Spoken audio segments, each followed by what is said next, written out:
So how do you move from selling on price through to selling on value through to selling on brand? You start with price and you quickly accelerate up to selling on brand. But how do you do that? What are the steps? Well, there are 6 steps. Step number 1, the easiest way to stand out, and what most companies do, is you sell on price. Get the cheapest price out there and you've got a way to stand out. Now, we all want to stand out. You start on price. You get your foot in the door. Then you create your production techniques and your production scaling so that you can get efficient and established in the market so you can move on. Number 2, you want to start some marketing. You've stood out, you've got a good price. The marketing is actually kind of easy. Let's call it advertising. Hey, I've got the cheapest of whatever. You stick the message out there and it gets attention. You stand out, and the marketing is not that difficult and it's quite one-dimensional. Number 3, you want to sell on value. So you start saying to yourself, well, how can I get more out of this product? Let's give the consumer more value. How do I give them more value? It's either more bang for their buck or something that lasts longer, gives them better feeling of security, whatever it is. And you're starting to, whatever it is, it starts to play in the consumer's mind. So you've gone from how you're producing the stuff to the value that you're creating in the consumer's mind. And now you've moved from price to value selling. And you can extract a little bit more profit out of your product. Number 4, you then say, well, okay, let's go and look at our service proposition. We've got this thing that's quite valuable. Let's wrap a great service around it that's consistent with that value, and we can add even more to the value. And with this great service, we can all of a sudden perhaps even charge more. Now, full service airlines are an example of this. There's a service proposition, a high level of service, and they extract higher prices. Number 5, is positioning. You've got all of this lined up, and then you say, well, now I need to position my company in a way that is very unique. I've built my price proposition. I know how to market it. I've got my value proposition. I've got my service proposition. I can really market something here with a very, very clear positioning. My position in the market is quite clear.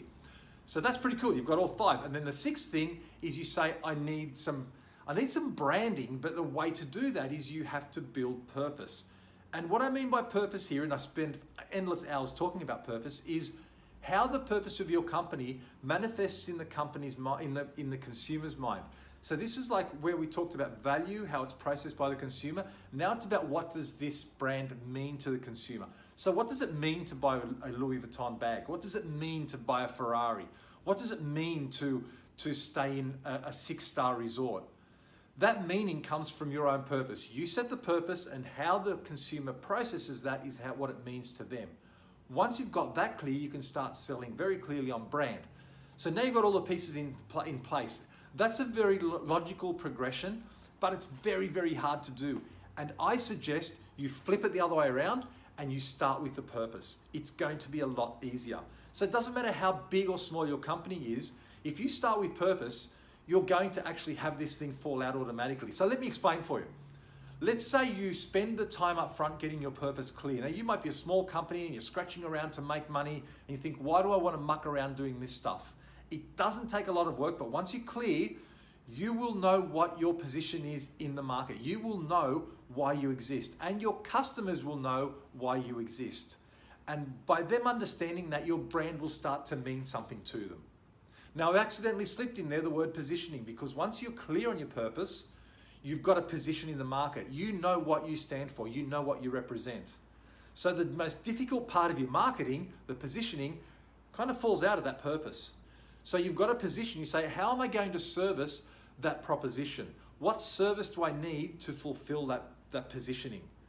Got your service? Then you go back and you say, well, okay, let's have a look at the value. What value do I provide from the service I'm providing for that positioning, for that purpose?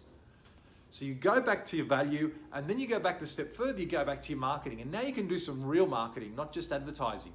You know all of these things preceding it. You can be very, very clear about what you're marketing, how you market, your message, your positioning, your value statement, your service statement.